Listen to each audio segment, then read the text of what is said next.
शुरुआत करते हैं पहाड़ प्रभात की। जोशीमठ में बद्रीनाथ हाईवे पर लामबगड़ के पास में आए दिन मलबा गिर रहा है। हाईवे पर एक बार फिर से लैंडस्लाइड हुआ, जिस वजह से एक महिला मलबे में दबने से बाल बाल बची। ये तस्वीरें आप देखिए। जोशीमठ में लामबगड़ में आए दिन मलबा गिरता रहता है। देखिए ये एक्टिव हो रखा है, ये जोन, ये लैंडस्लाइड जोन सक्रिय हुआ है। दरअसल पहाड़ों का सीना चीरा जा रहा है। क्यों? क्योंकि सड़कों को चौड़ा करना है। सड़कें चौड़ी होंगी तो 12 महीने गतिविधियां चलती रहेंगी। ऐसे में पहाड़ यानी कि आप प्रकृति के साथ खिलवाड़ कर रहे हैं तो प्रकृति फिर आपको नहीं बख्शती है। ये बद्रीनाथ मार्ग की तस्वीरें हैं जहां पर एक लैंडस्लाइड जोन सक्रिय है, एक्टिव है और बाल बाल एक महिला वहां पर बची है। देखिए लोगों की आवाजाही यहाँ पर, आप देखिए कितना बड़ा ये एरिया, कितना बड़ा ये हिस्सा है जहाँ पर ये लैंडस्लाइड जोन सक्रिय है, भूस्खलन जोन सक्रिय है और आए दिन यहाँ पर मलबा गिरता रहता है। जैसे मशीन को बुलाया जाता है उसे साफ सफाई की जाती है। तो वैसे जो लैंडस्लाइड जोन सक्रिय हैं इनके लिए कोई व्यवस्था की जानी चाहिए, क्योंकि लोगों की जिंदगियां पहले भी ये लैंडस्लाइड छीन चुके हैं। कोई छोड़ नहीं तो एक बड़ी जानकारी मिल रही है। हवाई सेवा से आने वाले प्रवासियों को राहत मिली है और राहत हाईकोर्ट से उन्हें मिली है। प्रदेश सरकार को हाईकोर्ट ने आदेश दिया है। वो आदेश आप समझ लीजिए, जान लीजिए, बहुत महत्वपूर्ण है। जो हवाई सेवा से उत्तराखंड में पहुंच रहे हैं कि प्रवासियों को जबरन पेड क्वारंटीन नहीं किया जाए। उनको जबरदस्ती आप पेड क्वारंटीन नहीं कर सकते हैं। इसके लिए अनुमति लेनी होगी, सहमति लेनी होगी सभी प्रवासियों की जो पेड क्वारंटीन वो रहना चाहते हैं या नहीं, ये उनकी अनुमति के बगैर आप उनको जबरन नहीं भेज सकते हैं। लोगों की सहमति से ही फैसला लिया जाए। हाईकोर्ट ने फैसला सुनाया, हाईकोर्ट ने आदेश दिया है राज्य सरकार को। राज्य सरकार ने पेड क्वारंटीन की व्यवस्था की है जो हवाई मार्ग से आ रहे हैं। ऐसे में हाईकोर्ट ने आदेश दिया है कि जबरन आप किसी को नहीं रख सकते, लिहाजा आप पहले उनकी सहमति लें और उसके बाद कोई निर्णय लिया। आज माननीय न्यायालय ने इसको फाइनली निस्तारित कर दिया है और ये कहा है कि आप जबरदस्ती किसी को पेड क्वारंटीन में नहीं भेजेंगे और प्रत्येक यात्री से लिखित सहमति लेंगे। अगर वो पेड क्वारंटीन में जाना चाहता है तब उनको उन होटलों में भेजेंगे, अन्यथा जो राज्य सरकार द्वारा चिन्हित क्वारंटीन सेंटर हैं उनमें ही उनको भेजा जाएगा। नैनीताल हाईकोर्ट ने सरकार को आदेश दिया है कि पूर्व मुख्यमंत्रियों के आवास भत्ता, इसके साथ साथ दूसरी सुविधाओं का चार्ज वसूला जाए। साथ ही हाईकोर्ट ने सरकार से अध्यादेश को भी खारिज कर दिया है। हाईकोर्ट ने सरकार को आदेश दिया है कि पूर्व मुख्यमंत्रियों से बाजार दर पर किराया वसूला जाए।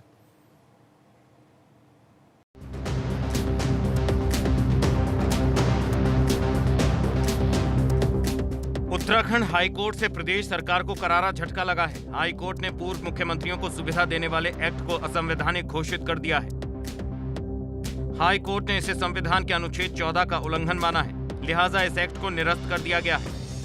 अब सभी पूर्व मुख्यमंत्रियों को बाजार मूल्य से किराए का भुगतान करना होगा। जो कोर्ट का पिछला जजमेंट था जिसमें सभी रिस्पोंडेंट्स को किराया देना था बाजार भाव से, वो उनको देना होगा। और उसके अलावा जो हमने एक 15-16 करोड़ रुपए लगभग एक हमारा एलिगेशन था कि किराए के अलावा भी खर्च हुआ है, तो उसको भी स्टेट गवर्नमेंट को कैलकुलेट करना है और उसको 6 महीने के अंदर सभी रिस्पोंडेंट से रिकवर करना है। हाई कोर्ट ने यह भी कहा कि पूर्व मुख्यमंत्रियों के रूप में उन्हें दी गई बाकी सभी सुविधाओं के लिए खर्च की गई रकम को वसूलना भी प्रदेश सरकार की जिम्मेदारी है। पूर्व मुख्यमंत्रियों को अब सरकार का 2 करोड़ 84 लाख रुपए किराया देना है, जिसमें से पूर्व मुख्यमंत्री रमेश पोखरियाल निशंक पर 40,95,000, भुवन चंद्र खंडूरी पर 46,59,000, विजय बहुगुणा पर 37,50,000, भगत सिंह कोश्यारी पर 47,57,000 और दिवंगत पूर्व सीएम ND तिवारी पर सबसे ज्यादा 1 करोड़ के आसपास की उधारी है। गवर्नमेंट के ऊपर छोड़ दिया था क्योंकि उनको हमारे पास कोई उनके वारिस थे नहीं, तो स्टेट गवर्नमेंट के ऊपर कोर्ट ने छोड़ा है कि वो किस तरीके से उससे लेंगे। उनकी कोई प्रॉपर्टी, कोई वारिस उनका है तो वो state government in the interest of public money they can proceed. But court के सामने टेक्निकल प्रॉब्लम थी क्योंकि कोई वायरस नहीं था, तो इसलिए कोई ऑर्डर उनके लिए नहीं हुआ। हाई कोर्ट ने मामले में सुनवाई के बाद 23 मार्च 2020 को फैसला सुरक्षित रख लिया था। इस मामले में हाई कोर्ट में एक जनहित याचिका दायर कर राज्य सरकार के ऑर्डिनेंस को चुनौती दी गई थी, मगर हाई कोर्ट ने उस ऑर्डिनेंस को खारिज कर दिया। अब ये सरकार को तय करना है कि पूर्व मुख्यमंत्रियों से इस रकम को किस तरह से वसूलना है। नैनीताल से कमल जगाती की रिपोर्ट, एबीपी गंगा। पूर्व मुख्यमंत्रियों के बदले पर कांग्रेस ने चुटकी ली है। कांग्रेस का कहना है कि जब ये सभी नेता संपन्न हैं तो फिर इन्हें किराया देने में दिक्कत क्या है, कंजूसी क्यों कर रहे हैं? इसलिए लड़ रहे हो भैया, चार्टेड प्लेन लेकर के आते हो, रोज आना, महीने में साल में जो तुम्हारे ऊपर खर्चे होते हैं, अपना किराया आप नहीं दे पा रहे हो, जहाजों में घूम रहे हो, बड़े बड़े 5 सितारा होटलों में रह रहे हो, कोई गवर्नर है, कोई बहुत बड़ा लैंडलॉर्ड है, इतने बड़े बड़े लोग, इतने पैसे वाले लोग, कोई गरीब आदमी होता, फटीचर आदमी होता, बैलगाड़ी में चल रहा होता, ई रिक्शा में चल रहा होता, तो हम कहते चलिए माफ कर दीजिए भाई, बहुत सादगी वाले हैं।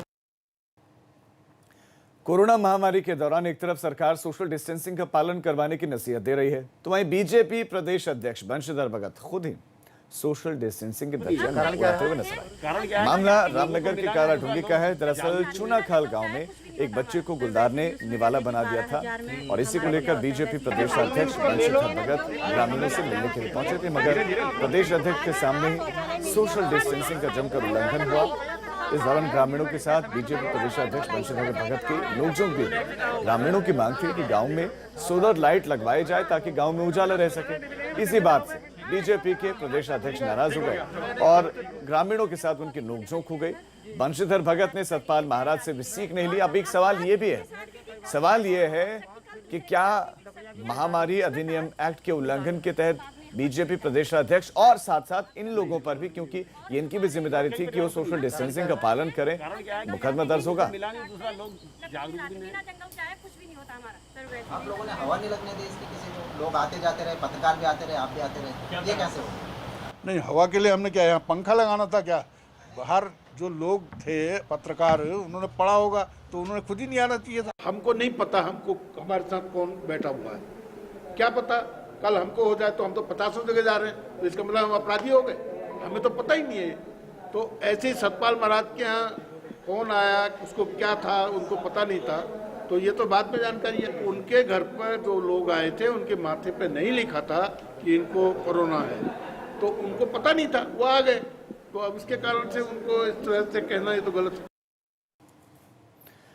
रामनगर में कॉर्बेट पार्क से लगते गांव के आसपास सांपों की दहशत है। एक बार फिर से चंद्रसेन कश्यप ने ग्रामीण इलाकों से कई सांपों को पकड़ा है, जिसके बाद इन सांपों को वन विभाग की टीम को सौंप दिया गया। वन विभाग ने इन सांपों को वापस जंगल में छोड़ दिया है।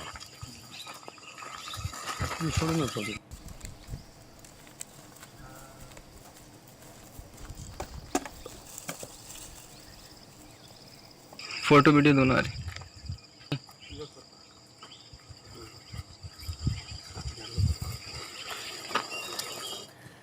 उत्तराखंड में चारधाम यात्रा को लेकर तीर्थ पुरोहितों और देवस्थानम बोर्ड के बीच में विवाद हो गया है। तीर्थ पुरोहित चाहते हैं कि कोरोना महामारी के बीच यात्रा शुरू करना ठीक नहीं है।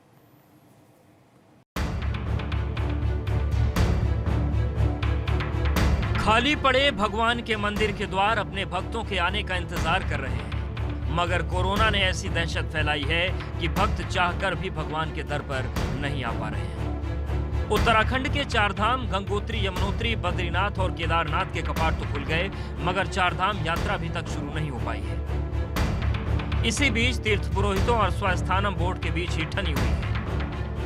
भले ही राज्य सरकार ने चारधाम यात्रा को खोलने के लिए अनुमति दे दी हो और इस पर अंतिम निर्णय लेने के लिए देवस्थानम बोर्ड को कहा हो, लेकिन वहीं दूसरी तरफ पंडा समाज और तीर्थ पुरोहित इसके विरोध में दिखाई दे रहे हैं। उनका कहना है कि इस नाजुक दौर में चारधाम यात्रा को खोलना कहीं ना कहीं सरकार का गलत कदम है और यहाँ तक कि उन्होंने कह दिया कि देवस्थानम बोर्ड को वो मानते ही नहीं हैं। वो सिर्फ सरकार से गुजारिश करते हैं कि इस समय इस नाजुक दौर में चारधाम यात्रा को खोलने के निर्णय को सरकार वापस ले ले।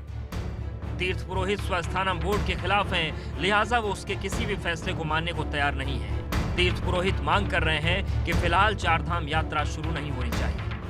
यदि पुजारियों को कोरोना हो जाता है तो मंदिर बंद होने की कगार पर आ जाएगा। इस बात को सबको समझना चाहिए। यही नहीं, चारों धाम में यदि पुजारियों को कोरोना जैसी बीमारी संक्रमित हो जाती है तो मंदिर खोलना संभव नहीं रहेगा। जो पूजा सदियों से चली आ रही है वो बाधित हो जाएगी। पहला प्रश्न तो मेरा ये है। दूसरा प्रश्न मेरा ये है कि यदि ये बोर्ड देवस्थान बोर्ड बोलता है तो हम देवस्थान बोर्ड के अस्तित्व को मानते ही नहीं हैं। हमारा अपना मामला कोर्ट में चल रहा है। तीर्थ पुरोहित और हक हकूकधारी चाहते हैं कि उत्तराखंड में जिस तरह से कोरोना की दहशत है, उसे देखते हुए चारधाम यात्रा शुरू करना ठीक नहीं है। साथ ही तीर्थ पुरोहितों की ये भी दलील है कि स्वस्थानम बोर्ड को चारधाम वैदिक परंपरा के बारे में जानकारी नहीं है, इसलिए वो बगैर कुछ जाने ये फैसला कर रहे हैं। श्री यमुनोत्री धाम जी में कुंड में स्नान करना का, तब तो कुंड में स्नान करने का विधान है, तो वहाँ गैदरिंग होगी, सारे लोग एक साथ स्नान करेंगे, वो जो है गाइडलाइन परमिट नहीं करती है। वहाँ का जो तप्त कुंड है, जो मुखारविंद है, अग्नि तीर्थ उसको कहा गया है, वहाँ चावल को पकाने का विधान है। क्या शासन अनुमति देगा कि साहब चावल पका के और वो प्रसाद के रूप में आप ले जाने, उसका विधान है, उसको प्रसाद के रूप में ले जाते हैं, वो चीज़ नहीं होगी। गंगोत्री धाम में गंगा मैया में तीर्थ स्नान का विधान है। भगीरथ शिला पर पिंडदान और तर्पण करने का विधान है, तो क्या हम जल देंगे और उसका अर्पण करेंगे? उत्तराखंड में फिलहाल मंदिरों के द्वार तो श्रद्धालुओं के लिए खोल दिए गए हैं, मगर चारधाम मंदिरों में अभी भी श्रद्धालुओं को दर्शन की इजाजत नहीं है। सरकार ने यह फैसला देवस्थानम बोर्ड के ऊपर छोड़ दिया है, मगर तीर्थ पुरोहित इसके विरोध में है। ऐसे में बड़ा सवाल यह है कि क्या इस साल चारधाम यात्रा शुरू हो पाएगी। अब देखने वाली बात यह होगी कि देवस्थानम बोर्ड चारधाम यात्रा को लेकर क्या निर्णय लेता है और उसके बाद तीर्थ पुरोहित पंडा समाज अपनी क्या प्रतिक्रिया सरकार के सामने रखते हैं। अपने सहयोगी प्रमोद वाजपेयी के साथ रवि कैंतुरा, एबीपी गंगा, देहरादून। केदारनाथ धाम में फिलहाल श्रद्धालुओं को दर्शन की इजाजत नहीं है। ऐसे में केदारनाथ धाम श्रद्धालुओं के बगैर सूना नजर आ रहा है। धाम में हर तरफ खामोशी छाए हुए है। पिछले साल की अगर हम बात करें तो इन दिनों यहाँ काफी चहल पहल थी, मगर इस बार कोरोना की वजह से श्रद्धालुओं को केदारनाथ धाम आने की परमिशन मिल नहीं पाई है।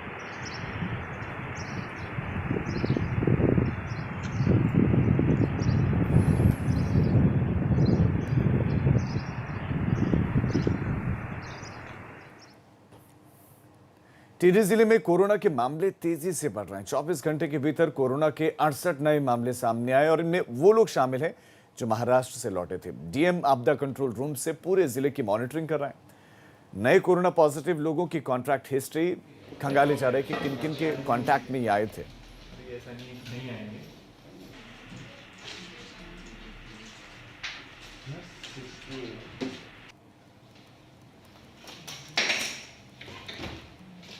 ये सभी केसेस वो हैं जो हमने इंस्टीट्यूशन क्वारंटीन ऋषिकेश, मुनिकीरेती और या फिर अपने तहसील मुख्यालयों पर किए हुए हैं। और ये भी देख लेंगे कि इनकी प्रेजेंट लोकेशन क्या है, इनके कॉन्टैक्ट्स की प्रेजेंट लोकेशन क्या है। लेकिन अभी तक हम लोग की राहत की बात है कि ये सभी लोग इंस्टीट्यूशन में हैं और जितने लोग पॉजिटिव आए हैं इन सबको हम लोग अपने कोविड केयर सेंटर में ट्रांसफ़र कर रहे हैं। देहरादून में नगर निगम के सैनिटाइजेशन पर सवाल उठ रहे हैं। लोगों का कहना है कि कई जगहों पर सैनिटाइजेशन नहीं हो रहा है। यहां तक कि देहरादून के कोविड अस्पताल देहरादून मेडिकल कॉलेज से लगे हुए कॉलोनीज तक में सैनिटाइज नहीं किया गया है। हालांकि नगर आयुक्त इससे इनकार कर रहे हैं।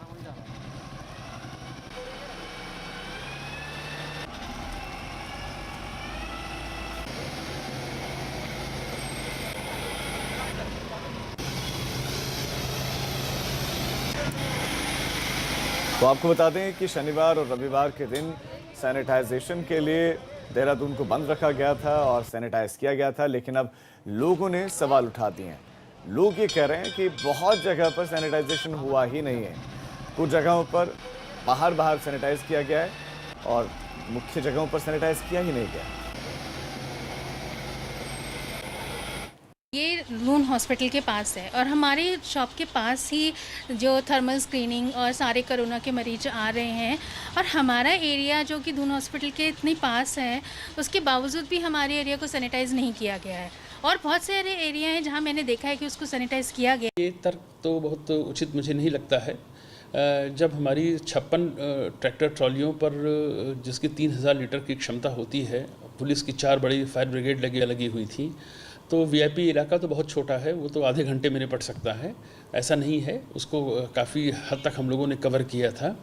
समस्या केवल ये है कि लोगों की इच्छा ये होती है कि घरों के अंदर सैनिटाइज किया जाए और ये संभव नहीं।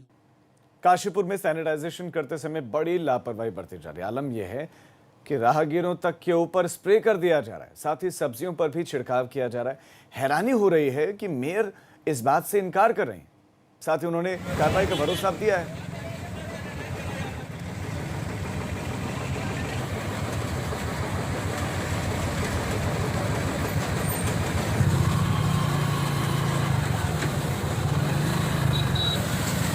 आप इन तस्वीरों को देख लीजिए।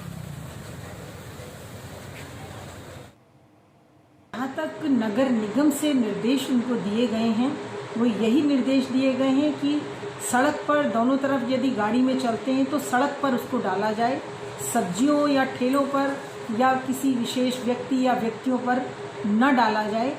यदि आपके द्वारा अब ऐसी मुझे जानकारी प्राप्त हुई है, यदि ऐसा है तो निश्चित ही उन पर कार्रवाई की जाएगी। चलिए खबरों में अब आगे बढ़ रहे हैं। उत्तराखंड में चारधाम यात्रा को लेकर तीर्थ पुरोहितों और देवस्थानम बोर्ड के बीच ही विवाद देखने को मिल रहा है और वो विवाद इतना आगे बढ़ गया है कि तीर्थ पुरोहित अब ये कह रहे हैं कि देवस्थानम बोर्ड को वो नहीं मानेंगे और सरकार के निर्णय को वो नहीं मानेंगे। बहरहाल इस बीच में गैरसैंण का जरा रुख कर लेते हैं।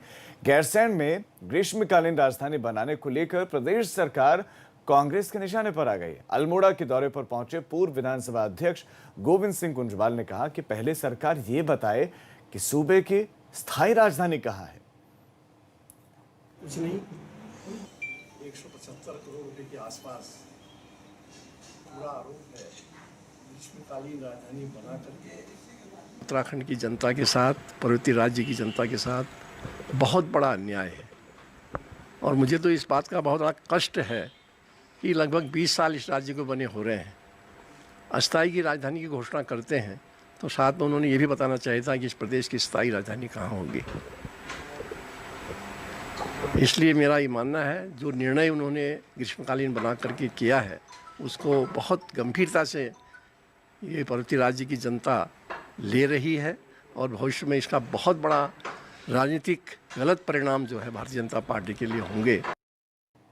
गैरसैंण को ग्रीष्मकालीन राजधानी घोषित होने के बाद से अब आईटी विभाग ने भी कमर कस ली है। दरअसल मुख्यमंत्री त्रिवेंद्र सिंह रावत ने सचिवालय और विधानसभा में ई ऑफिस व्यवस्था लागू करने का फैसला लिया था। ऐसे में गैरसैंण में भी ये व्यवस्था लागू करनी होगी, मगर गैरसैंण में अभी तक तमाम व्यवस्थाएं पूरी नहीं हैं।